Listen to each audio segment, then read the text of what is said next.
Salut! Aujourd'hui on va parler fumée. Alors non, pas de produits illicites ou dangereux pour la santé. C'est une machine pour faire de la fumée, pour donner du style à tes photos et tes vidéos. Ça fait un petit moment que je vois tourner des publicités pour des machines à fumer et je me suis dit tiens, ce serait sympa de tester ça, on doit pouvoir faire des trucs cool avec. Donc ni une ni deux, j'ai contacté les amis de Lensgo pour savoir s'ils pouvaient m'envoyer un exemplaire. Et si je suis là avec cette machine dans les mains, c'est que ça a marché. C'est donc la Smoke Bee que j'ai reçue, je vais te montrer en détail et la tester. Et c'est parti! La machine est dans une petite valise qui sera bien pratique pour la ranger et la transporter avec tous les accessoires, parce qu'il y en a quelques-uns. À l'intérieur, on retrouve donc la machine principale, un ventilateur pour diffuser la fumée dans une pièce par exemple. Il se monte tout simplement sur la machine principale. On a aussi un tuyau souple, un tube rigide droit et un tube rigide courbé, un embout haute pression. Alors non, c'est pas pour mettre sur ton Karcher et laver ta voiture, c'est pour modifier l'aspect de la fumée. Je t'explique ça un peu plus loin. Un autre embout en mousse pour donner un aspect liquide à la fumée. Ces deux embouts s'emmanchent directement sur les tubes. On a aussi une télécommande infrarouge pour contrôler la machine à distance. Un câble USB-A, USB-C pour recharger la machine et le ventilateur. Deux petits bouchons. 6 flacons de liquide pour faire de la fumée. Et je termine avec la notice qui n'est qu'en anglais. Bon, avec tout ça, on est quand même bien équipé. Tu vois que la machine est assez compacte, elle fait à peu près la dimension d'un smartphone en hauteur, en épaisseur elle est un peu plus épaisse. Tout en haut, sous le capot de protection transparent qui est aimanté et qui va éviter de se brûler quand ça va chauffer, on a le réservoir d'huile. Pour le remplir, c'est tout simple, tu soulèves le petit bouchon orange en silicone et tu vides le contenu d'un flacon par l'orifice. Alors ne remplis surtout pas par le trou d'où sort la fumée.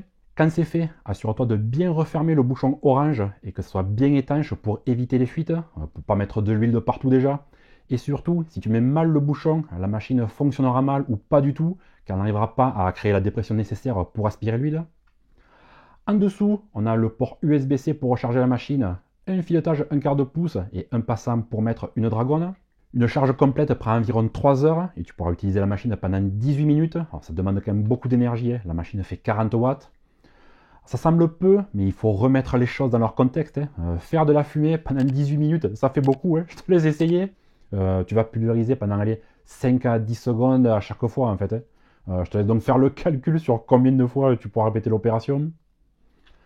Sur le côté, le bouton d'allumage, tu le mets pendant 3 secondes pour mettre la machine en marche. Le voyant s'allume en bleu, elle est en stand-by. Tu appuies 2 fois rapidement pour faire de la fumée. Tu appuies une seule fois pour arrêter la diffusion de fumée. Pour arrêter complètement la machine, tu maintiens pendant 3 secondes, la machine s'éteint, le voyant bleu aussi.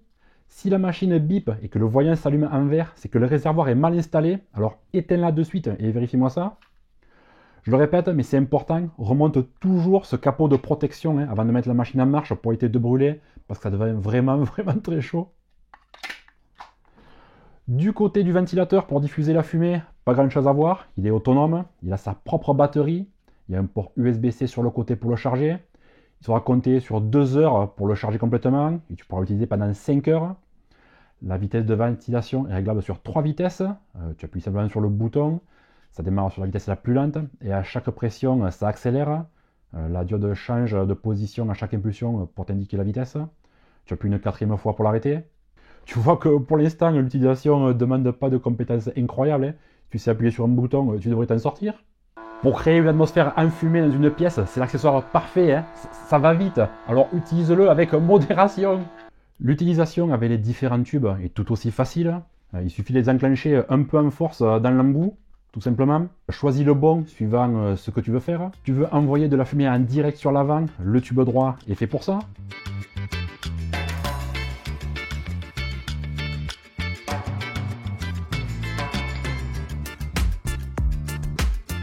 Si tu veux passer derrière des objets, ce sera le tube coudé.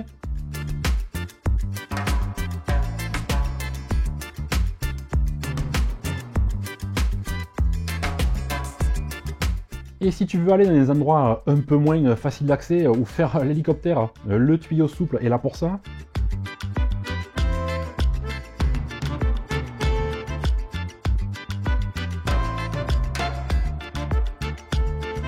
Alors Alors lui ne s'emmanche pas en force, il va venir se mettre dans le filetage ici, parce qu'il y a une douille filetée au bout. Il suffira de le visser comme ça, tout simplement. Si tu as besoin d'avoir une fumée qui ressemble plus à une traînée, c'est là que l'embout haute pression sera utile. Tu vois que la fumée comme étirée, ça fait une grande traînée, c'est vraiment long comme ça.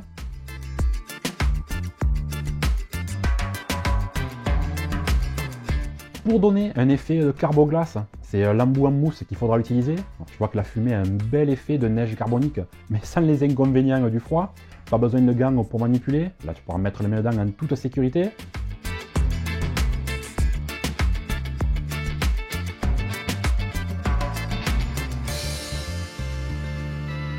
Pour faire des effets avec des boissons type cocktail ou des bouteilles, c'est super, hein, ça va donner un look pro et vraiment une réelle plus-value à tes prises de vue.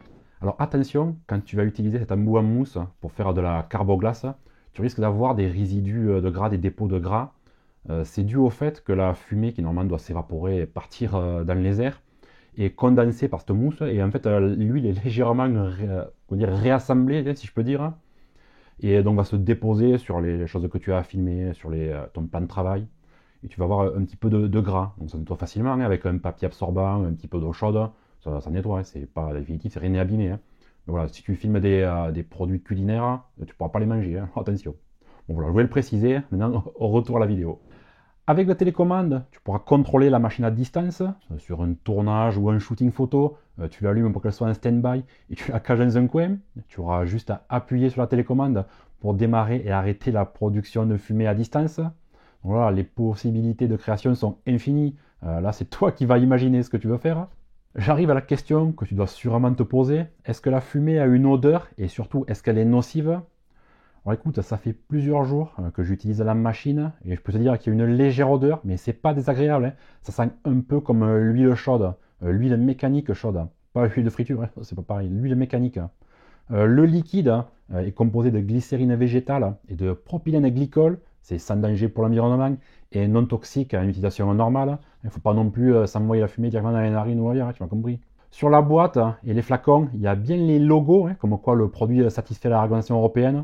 Bon, on va faire confiance. Si tu recherches une machine pour faire de la fumée, cette petite Smoke Bee est un bon choix. Elle est légère, elle est facile à transporter, tu pourras l'amener partout avec toi si tu dois faire des prises de vue ailleurs qu'en ton studio. L'autonomie est correcte. Pour le fonctionnement, c'est super simple. Tu mets de l'huile dans le réservoir, tu appuies sur le bouton et la production de fumée est quasiment instantanée. Tu as le choix sur le type de fumée que tu peux produire en changeant juste l'embout. Donc tu mets soit l'embout haute pression pour envoyer la fumée, soit l'embout en mousse pour faire de la carboglace. Donc tu vois, c'est polyvalent. La fumée a une bonne tenue dans le temps. Elle ne se dissipe pas trop rapidement. Tu auras le temps de la diffuser, puis te mettre en place pour faire tes prises de vue. Pour les améliorations que j'aimerais, là on a une fumée bien blanche, ce serait sympa d'avoir de la fumée de couleur. Alors je ne sais pas si c'est possible, hein, mais en mettant un colorant dans l'huile, ça pourrait permettre de faire plus de choses avec. Voilà, l'idée est lancée. Pour terminer, tu peux trouver cette machine sur le net pour environ 199 €. Je te mets le lien dans la description. Je te mets aussi un petit code promo, allez, 10% de remise pour l'achat de la machine, hein, c'est toujours bon à prendre. C'était la présentation et test de la machine à fumer portable Smoke Bee de Lensgo. Si tu as des questions, comme d'habitude, laisse-les en commentaire, je réponds. N'oublie pas de mettre un pouce en l'air, abonne-toi et active bien la petite cloche pour être prévenu de toutes mes nouvelles vidéos. Je te dis à bientôt et toujours à l'accent du Sud. Ciao.